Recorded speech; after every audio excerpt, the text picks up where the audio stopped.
in the Bank. I don't know when the shot was filmed, but it obviously wasn't during the day of Money in the Bank. It's literally my kingdom of Toronto. I was there and it was not that cloudy or foggy. Led by the new tribal chief, Solo Sikoa becomes the tribal chief simply because, fuck you, that's why. Plus, the idea of him being the tribal chief is severely laughable due to the fact that he has been on one of the worst losing streaks for anyone in a top position on the main roster. Trish Stratus.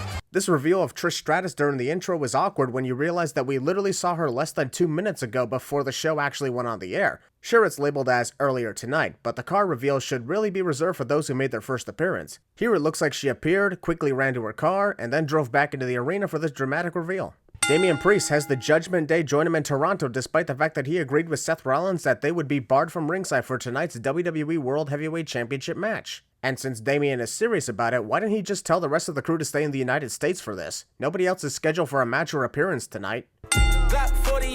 Alright, they were doing a good job with the spy mission graphics for Money in the Bank, but having the spy dance to the theme song kinda ruined the vibe here. You're supposed to steal the briefcase, but I guess we have time for some dance numbers.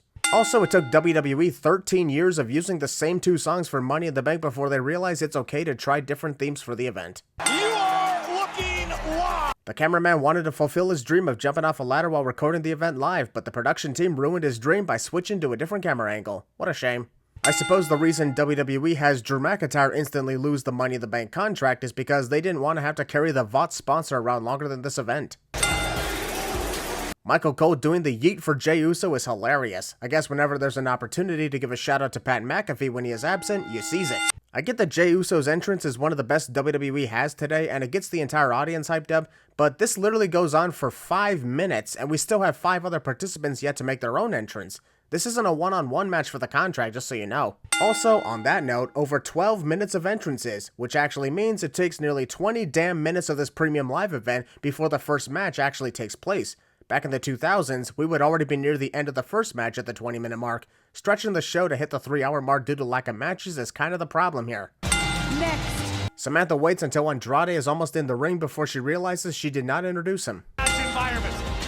Andrade figures the Force is real and tries to use it to pull the Money in the Bank briefcase to him, and when it ends up not working out, his dreams of being a Jedi are crushed.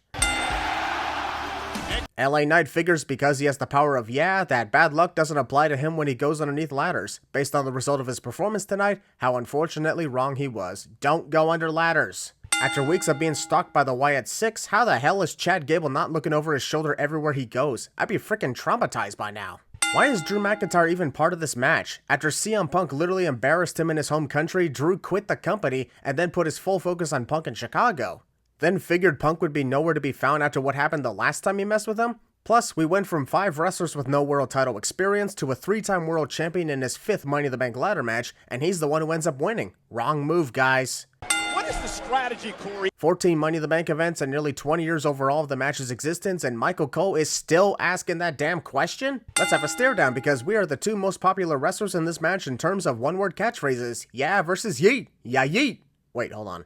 Bringing the first ladder. Carmelo Hayes is bringing in the first ladder, or at least he should because he's just standing around waiting. And if he wasn't confident that now was the time to put the ladder in the ring, then why bother bringing it out? Chad Gable.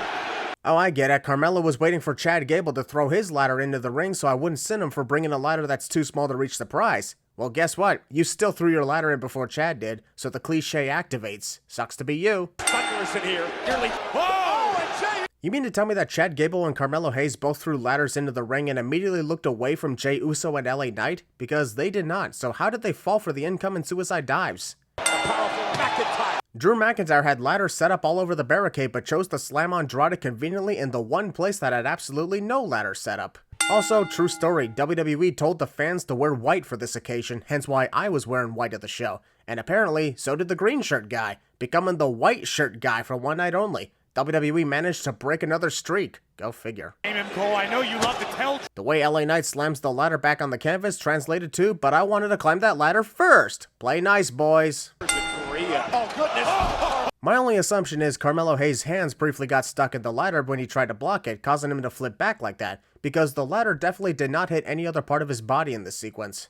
I've already sinned Carmelo Hayes for the cliche, but I'm gonna give Drew a sin for trying to climb the short ladder first. He's got 5 times the experience in this match. How does he not figure the smaller ladder doesn't help him get the briefcase? I guess his obsession of CM Punk and the streak of losing over and over caused him to forget everything. Early moments, what is Gable gonna do? Drew McIntyre realized CM Punk once won the Money in the Bank ladder match with an opponent hanging upside down on the ladder and tried to replicate it, only for that to also backfire on him when Chad Gable applied the armbar. Stop trying to copy CM Punk, bro. Ceiling cam, which from now on is only getting sin when a non-high-risk maneuver is taking place, as we're just looking at Andrade trying to set up a ladder. And Andrade again trying to... If I were Carmelo Hayes, I'd let Andrade figure out the hard way that the ladder is too small to reach the prize and then knock him off it. That'd be a funny haha moment. Champion, we've seen the physical... Carmelo Hayes is an idiot. He has the chance to do some crazy stun on Andrade, but then chooses to pose before he attempts it. And Andrade is not even trapped in the rungs of the ladder either. He can get out and counter anytime he pleases. Oh, this is gonna be bad news. Oh my God! Carmelo's mistake paid off for Andrade with that brutal Spanish fly onto the ladder. Injured both men, but still a holy shit moment. Here are 2 sins off. Miracle. That German suplex from Chad Gable on the ladder was cute, but given it was barely moving when it landed on Andrade, it did not look that effective. Why do wrestlers have to constantly pull at the tights exposing their opponent's butt all the time? Bet Chad Gable regrets pulling his straps down now. Into the turnbuckle. Oh, goodness! That neck breaker onto the ladder hurt my back watching from the crowd, or maybe that was just my back injury from the water park 2 days prior when I scraped it on the concrete at the bottom of a pool. Legit, that actually happened. Hayes showed up on Friday night. Obviously, hitting the announce desk is the setup of possible destruction, but it's hilariously awkward when the most damaging item in this shot is the setup ladder, and it once again gets ignored when opportunity presents itself. LA Knight. That hurt. It barely even touched you! Ladder is bridged between the ring apron and the announce desk cliche. Saw that one coming the moment that Jeff Hardy-sized ladder was placed at the desk. Carmelo Hayes was the one who introduced the smaller ladder, and now when he has the bigger ladder at his command, he can't even set it up underneath the briefcase. Thus can't reach for the prize even if he makes it to the top. On the carabiner. Oh my God! You know it's an amazing ladder match when Michael Cole was on his feet bouncing all over the place. That sunset flip powerbomb onto the bridge ladder was epic. Another 2 sins off. Nah, make it 3. I don't think Chad Gable was afraid of dying. He literally survived getting supposedly shot in the head by the Wyatt Six last month. I think he'll be fine.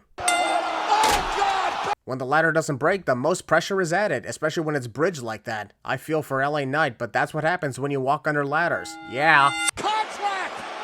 Come on! I'm just saying, I would have removed all the sins I have on the counter right now. Every last one of them. If Jey Uso lost because the swinging briefcase accidentally bonks him right in the head, causing him to fall off the ladder. I would give Drew McIntyre congratulations on winning the Money in the Bank contract, however, given the circumstances of his storyline with CM Punk and him already being a multiple-time world champion, I had a lot of bad feelings about this. Great ladder match, wrong winner. I haven't really had a lot of time to enjoy. Unless you're Logan Paul, Brock Lesnar, Goldberg, Roman Reigns, or any other part-time champion, is there even such a thing as having time to enjoy being a champion in WWE when there are challengers coming at you from all directions? A long list of bodies behind me since being here. One of those bodies I shipped over to Jacksonville. Alright, you've been on top of WWE for over a decade. With all due respect in the world, how the fuck does that make any sense when Sami Zayn has been nowhere near the top of WWE for almost the entirety of that decade? Braun Breaker, like many others, secured his defeat by grabbing the Intercontinental Championship without ever winning it. Did you not see Chad Gable make that same stupid mistake last month at Clash at the Castle? I guess the remix of Jon Moxley's first theme in AEW was not working out for Braun Breaker on the long term, was it? Sami Zayn sensed the presence of the WWE Center sitting in that very section and made sure to pay his respects. Thank you, my good sir. Ended the NXT title. NXT title. We're showing the #1 trend in America. But once again, we're not in America, and we're refusing to show you what the #1 trend is in Canada. I'm just saying, if these things are still going to hang around, it's best to show what's trending in the country your premium live event is taking place in. That's all it takes. Braun Breaker wasting precious time allowing Sami Zayn to punch him when he could be trying to win the Intercontinental Championship. And guess who ends up winning this match too? Braun Breaker is daring out. Driven into the corner by Breaker. Braun Breaker gets slapped in the face, so his first thought is to hit the softest shoulder strikes into the corner I've ever seen. Getting pissed off causes one to become less and less desire to hurt your opponent, apparently. Up over the top rope moonsault. Sami Zayn should really reconsider doing that move entirely because Braun had to step forward in order for Sami to actually connect the moonsault. And even then, Sami still nearly wiped out as a result. But look at this, Cole. Uh-oh. And break. Sami Zayn making the grave mistake of pushing Braun Breaker away as the latter picks up speed when he runs against the ropes, thus increasing the speed and velocity. Family. Violación de copyright. There's the chop, and here comes some vintage Zayn. Top. I don't see how this move could ever work since it requires Sammy's opponents to run with him across the ring to get to the corner and then wait while Sammy ascends the ropes. Plus, Braun Breaker was hardly affected by any offense Sammy gave him. Up the top of the barricade move. Sin remove for Braun Breaker catching Sami Zayn before the latter's head dangerously hit the ground. Excellent show of strength and timing while also protecting your opponent. Considers himself a master strat. Sami Zayn literally put Braun Breaker back into the ring, just to once again throw him out of the ring. If you wanted to stay outside but also break the count, you could have just rolled yourself in and out of the ring. That always restarts the count. Over the years, and oh! It's a good thing that Braun Breaker stopped Sami Zayn from jumping through the turnbuckle to perform a tornado DDT because the ring is much higher than Sami could have ever jumped. He either would have hit the turnbuckle or gotten awkwardly stuck. Best he doesn't try that anymore since the rings are too tall. Look out, Cole! Breaker hitting it. He walks up the ropes like a step. The best part of this Frankensteiner was the camera work. Perfectly captured the amazing way Braun Breaker runs up the ropes, then casually slips back before he connects the move with so much accuracy. It's so amazing. Breaker and Braun Breaker! Given how each wrestler landed on this occasion, Braun Breaker took the worst of it. While Sami Zayn took a powerful clothesline, Braun landed on the announce table that didn't even budge. Rolling Sami Zayn back in the ring. Props to Corey Graves on briefly taking over with a play-by-play commentary due to Michael Cole's headset getting damaged when Braun Breaker leaped on Sami Zayn. The months of calling speed matches and SmackDown has proven very useful. Boy, this is more awkward when you think about it. Braun Breaker dominated pretty much the vast majority of the match and suffered little to no damage from Sami Zayn's offense, but suddenly went down to a single haluva kick. It'd be more understandable if Braun was softened up a bit and went through a lot of punishment before taking the finisher, compared to being at 95% down to 0% within seconds. Also, it takes over half an hour before we even get close to starting the next match of the show. This is an unfortunate con of having only 5 matches on a 3-hour show with many commercials and segments in between. First time in 27 years, the return of the Bad Blood. Wow, WWE is completely ignoring the fact that the Bad Blood event last took place in 2004. Sure, it's the 27th anniversary of when the 1997 event took place, but Michael Cole makes it sound like it was the only Bad Blood event in existence. Literally 5 minutes. 5 fucking minutes of recapping the WrestleMania 40 documentary. With how many times they preview this throughout the night, they might have just shown the entire hour-long doc during the show. Wrestler who's from the city the event is taking place in hosts the event, which means they say something and then are completely forgotten for the rest of the night cliche. Had a retirement match. Had a second retirement match, possibly a third retirement match next time a PLE comes to Toronto. John Cena doesn't even have to announce his retirement considering his merchandise already spoiled what he was going to say. I'm not gonna lie, John Cena's merchandise is hilarious and well put. After this, you can't see me. Sad, knowing his time is almost over, but very well put. I officially announce my retirement from the WWE. In a way, John Cena is being a dick because the end game for this is 2025 is his last year of wrestling, and I really think he should have begun with that. With what he says, it sounds like he's retiring from WWE right here, right now. But why now? Because it's Money in the Bank! John Cena says he's announcing his retirement here because it's Money in the Bank, and the only thing I can really think of when it comes to him at this Premium Live event is the time he accidentally won the ladder match 12 years ago. The last WrestleMania I competed in. Oddly enough, John did not mention the events in Saudi Arabia due to the fact that they caused legends to come out of retirement for a big pile of cash, just in case. Me returning to Toronto to kick some ass! Unless WWE chooses not to come back to Toronto throughout the entirety of 2025. Uh-oh, hope I did not just jinx my own kingdom. Nobody gets involved in my business. Damian Priest has said this time after time, and I'm honestly shocked it took the Judgment Day turning on him for Damian to leave the group when they never listened to his requests. Whatever you want, boss. Finn, I'm still in the room and heard you say that to me. You just exposed your plan to eventually betray me, so you're going down, boy. He went away.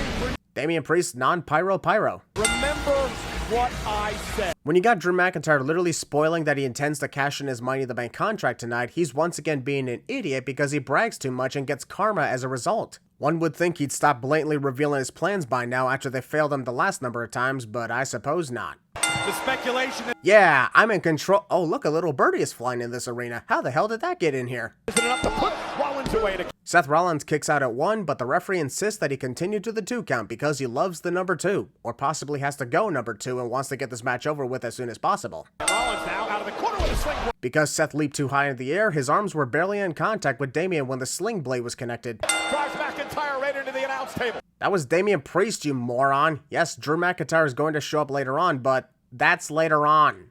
Duck underneath it. Miss. Honestly, even if Seth did not duck, Damian would have missed him completely with that spinning kick. That was a little awkward. Damian Priest now. What, is Damian Priest trying to show Bayley a more brutal way to connect a rose plant for her future matches? Way as well. Concerned perhaps that. I think what causes Damian to not connect the South of Heaven in this moment was his hair getting in his mouth. Anyone who has long hair can probably relate that it's gross when it gets stuck in your mouth. Ugh. Cannot allow. While yes, Damian Priest was jokingly referred to as the bisexual Undertaker, this Undertaker chant just feels random. Mostly because Damian was once called bisexual Undertaker, then it was forgotten, and now the Undertaker himself probably thinks, oh shit, was I supposed to show up tonight to help someone else finish their story? The opponent of the ring. Oh my God. What in the hell just happened there? Was Damian Priest supposed to do a blockbuster like DDT? Was Seth supposed to connect it but accidentally countered? Whatever happened, that was just crazy and weird. Maybe the. Oh, baby. Not gonna lie, the way Seth Rollins connected the curb stomp, this was the moment when I questioned whether he was truly healed from his knee surgery or if WWE just needed him for this PLE because they literally ran out of options for Damian Priest challengers. If it's the latter, dick move, bro. For the title. Seth got it now. I don't care what was supposed to happen. A pinfall is a pinfall, and sometimes improvising is needed in situations that call for it. Seth Rollins clearly pinned Damian Priest with no signs of shoulders getting off the canvas. And whether Damian was supposed to kick out or not doesn't matter. I hope Damian was okay because he may have been legitimately knocked out, but I'm throwing in 100 cents for the referee pretending an obvious 3 count was a 2 count. CM Punk's appearance doesn't surprise me. What does surprise me is Michael Cole being allowed to say holy shit on commentary now. About freaking time. No holding back when you're supposed to sell the moment. The fact that it still takes several more weeks before CM Punk lets everyone know that he is medically clear to compete. After seeing this, it makes the announcement be a no shit moment. Phil, what the hell are you doing, Phil? Calling wrestlers by their legitimate first names when it's not part of their ring name is always a sin. I'm surprised CM Punk did not respond with, my name is CM Punk in this business. Also, what are you doing? Seriously? Has Michael Cole somehow not seen literally everything that's transpired between CM Punk and Drew McIntyre over the last 6 months? Drew McIntyre again! Yes, this is supposed to advance the story between CM Punk and Drew McIntyre, blah blah blah. However, they should have really done this by having Punk cost Drew the actual ladder match for this contract, instead of wasting the contract on someone who didn't need it. There were better ways to advance the story, but instead this was a copy-paste moment from Clash at the Castle, only worse. I gave that 50 cents, but for the sacrifice of the Money in the Bank, I'm giving this 100,000 cents. Even Damian Priest is pissed off at how shit this was, and he is the winner of this match as well. That says a lot. Money in the Bank does the behind the numbers video right after we already saw the first ladder match. Should have been done before the first match for a little refresher. The heights, even greater than the CN Tower. I was literally up there earlier today before I went to the arena, and I called bullshit on that. I beat her in a dance contest a long time. Michael Cole trying to remind us of the horrible days of NXT. Why do you insist on making me suffer like that? While I'm sure this is how Zoe Stark appears for the fans when she wrestles, the lines on her face really look like she had only seconds to put them on before it was her turn to enter through the curtain. Also, nearly 10 minutes of entrances for 6 wrestlers in the Money in the Bank ladder match. Once again, another flaw of WWE putting in only 5 matches for their PLE cards. We gotta get to the 3-hour mark somehow, so let's have every wrestler take their sweet, slow time to get to the ring, instead of playing the next entrance while someone is halfway to the ring like we used to. The fact is, she's not a bird. Lyra Valkyria attempts to bring down the Money in the Bank briefcase using the Force, then pretty much says, well, so much for that, on to plan B when it fails. Did you not see Andrade fail to do that very same thing earlier tonight? Wow, would you happen to know what time it is? About 9:05. Say never. Right as Samantha was about to introduce Chelsea Green the way she's famous for, it now becomes unfortunate due to her audio recording saying that before she got the chance. Won't feel the same hearing it twice in 10 seconds. Discount Carmen Sandiego. Only one person has won it 2 years in a row, CM Punk. But don't forget that Carmella is also someone who won Money in the Bank twice in a row. While she got stripped of her briefcase prior to winning it back, her victory was not taken away from the record, so it counts 100%. Know what her athleticism. Well, that explains why Io Sky did not end up winning her second consecutive Money in the Bank contract. By herself in a. Chelsea Green is funny at times, but this attempt at trying to reach the briefcase by simply jumping from the canvas is something even R-Truth would roll his eyes at. And that's saying something. I don't understand why everybody from Canada just gets to claim the entire country. Hey, I only claim Toronto because it's my kingdom. I also claim Vancouver because that was where I was born.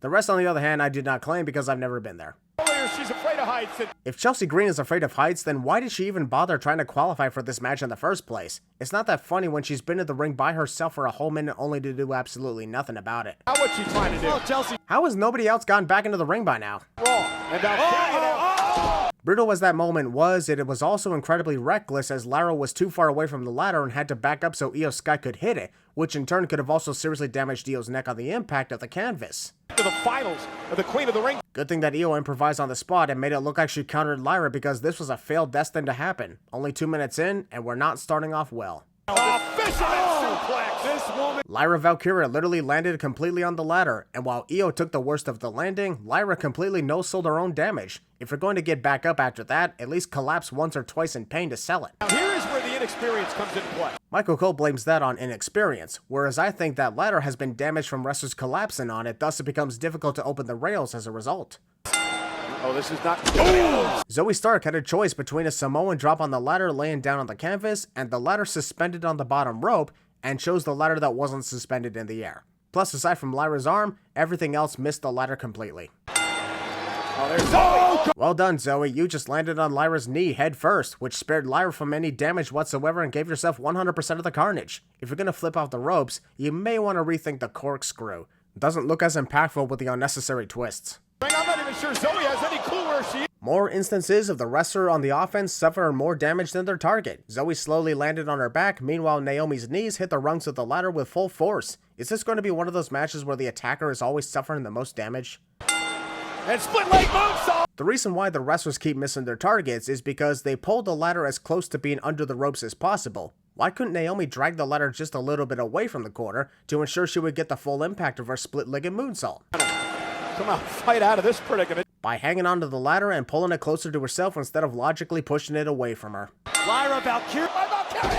That was amazing strength from Lyra Valkyria to sit herself up from hanging upside down and connecting a modified German suplex on Io Sky. Fun moment that thankfully did not cause the attacker to suffer the most damage. Sending the ladder up. That's a table, you moron! Ladder to grab the briefcase. Zoe Stark couldn't come up with a strategy to prevent Lyra Valkyria from ascending the ladder, so she improvised and came up with butt slapping. Kyria on the other side. Tiffany. Io Sky stops Chelsea Green from hitting her with a ladder that proceeds to create the most awkward ladder bridge setup sequence I've ever seen. Ladder doesn't look very stable. Naomi could have easily countered Chelsea's on prettier, but she probably didn't because she realized Chelsea's butt would take the worst of that impact on the ladder while Naomi's head would be spared thanks to her own soft landing. Please, for the love of God! Oh my God! The brutality of that was one of the scariest I've seen in women's ladder matches. I'll take a 5 cents for that, honestly. Turns out Chelsea Green is more than just a Karen who complains about everything. She's also a brutal risk taker. That double table destruction was an amazing way for Tiffany Stratton to take out the rest of the competition and win the match. So the main event of this WWE Premium Live event is yet another 6-man tag team match involving the Bloodline, Kevin Owens, and Randy Orton, this time with Cody Rhodes in the mix. Boy, how many versions of this match are we gonna see before it becomes overkill? To me, it became overkill about 2 years ago. Also, WWE tries to replicate last year where the WWE Champion gets pinned at Money in the Bank by the man who will end up challenging for the title at SummerSlam, where that man ends up losing his opportunity due to another family member costing him. But unlike last year where Jey Uso pinned Roman Reigns, Solo Sikoa pinning Cody Rhodes feels like a cheap excuse to have this match be the main event. Oh yeah, Trish Stratus is the host of the event. I totally did not forget about that at all in the last 2 hours. Don't get too ahead of yourself. Kinda like you were last year? Oops. Also, don't we have a main event match still to come where we just showed the video package for? What's with the stalling? This doesn't lead anywhere. Roman Reigns was not man enough to defend our championship. Meanwhile, Solo Sikoa wasn't man enough to win any of his matches since beating John Cena at Crown Jewel last year. Oops, did I also say that too loud? I'm on a roll here. Also, in between the video package for this match, the backstage segment with Trish Stratus, and the amount of entrances, it takes nearly 20 full minutes before this main event ever begins. Note to self, you are never missing out on anything if a match is coming up next on the PLE. 20 years ago, Randy Orton won his first world championship. Don't worry, Michael, the DBA meter is very loud. I don't think anyone would hear you if you mentioned the name of the opponent Randy Orton beat 20 years ago in this very building. This bloodline is as dangerous, but not as successful as the prior group. Oops, I did it again. I wonder if Tonga Loa ever regrets coming back to be part of this new bloodline since the main attention has been on Tama Tonga, Jacob Fatu, and Solo Sikoa, with Loa being the other guy. It's one thing for a match to take about 2 minutes before the first lockup begins. It's another when it takes nearly 2 minutes for an entire team to figure out who's starting the match after the bell rang.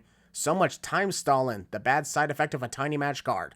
Also, how the hell is it possible for a 3-hour show with only 5 matches that each lasted 16 minutes or less to somehow go into overtime? Well, this event proved it can happen, for the wrong reasons. Maybe not. This is Solo Sikoa's way of saying, sorry man, but this is Money in the Bank, not SummerSlam. I'm obligated to not come into contact with you until I beat you so we can preserve our physicality for the next PLE.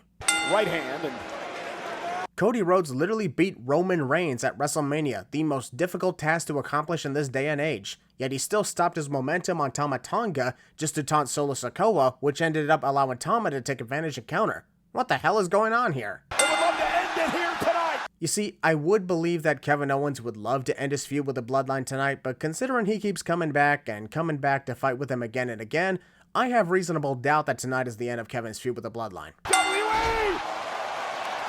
Now this is a no-sell done right, because Jacob Fatu has made his debut match for WWE, and the first thing that happens is he takes Randy Orton's signature rope DDT, thus causing everyone to believe he lost his momentum, only for him to pop back up and show that he's not like the other Bloodline members. Hell, Jacob outshines Solo Sikoa by several miles. Why isn't he trying to be the tribal chief here?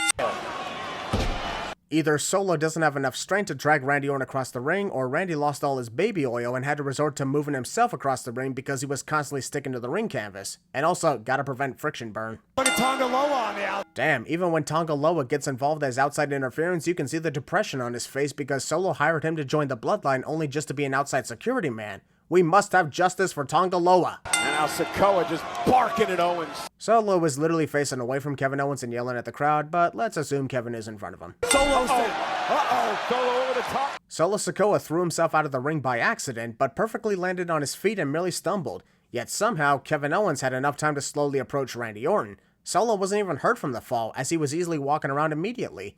Where was he, and why didn't he try to stop Kevin from tagging in Randy? Solo wanted Cody, he's got him. If Solo wanted Cody, why didn't he fight him when the two of them literally started the match almost half an hour ago? And now Cody Rhodes, Solo with a spin. First it was Jey Uso with the spear, and now it's Solo Sikoa. Just like Jey, Solo can't seem to hit a good spear. Might want to just leave them to Roman Reigns because he seems to be the only member of the Bloodline that can actually connect a move with brute force. Nope, this was, oh, that was The referee gets knocked over at the crucial point in the match cliche. Cody just signaled out that. The big mistake that led to Cody's downfall was his decision to put Solo Sikoa through the announce table, when his team should have targeted each member of Solo's team. This allows Jacob Fatu to recover and foil Cody's plan. Honestly, why didn't Jacob challenge Cody for the title now that I think more about it? Werewolf is on the loose. That was funny to see the referee get accidentally sandwiched between Jacob and the stairs, but it also might be the most brutal way for a referee to be knocked out of commission. One sin off for that. Super kick. An endless super kick party. What is this, AEW? It's so funny to see Kevin Owens' feud with Logan Paul continue even when the latter is not even here tonight. How many premium live events involve Kevin either knocking over the Prime Hydration Station or using the giant Prime bottle as a weapon? Normally I sin sealing cams, but considering this is a move-in shot that covers the entire carnage that ensued at ringside, I am taking a sin off instead.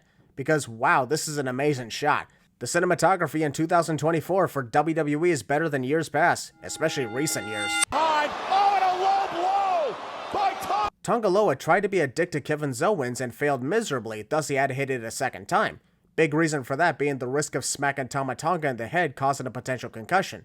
And sadly, even with a second low blow, Tonga still hit Tama in the head. I'll give this a triple sin. 3 crossroads in front. Jacob Fatu was late on his cue to stop Cody Rhodes from hitting his signature triple crossroads, which made Cody look like an idiot standing around for no reason. Damn it, Jacob! And 3 for Bloodline. Last year, Jey Uso pinned Roman Reigns and got a seriously loud ovation due to the shock factor. This year, Solo Sikoa pinned Cody Rhodes and got practically no reaction because he isn't even the biggest threat of the new Bloodline.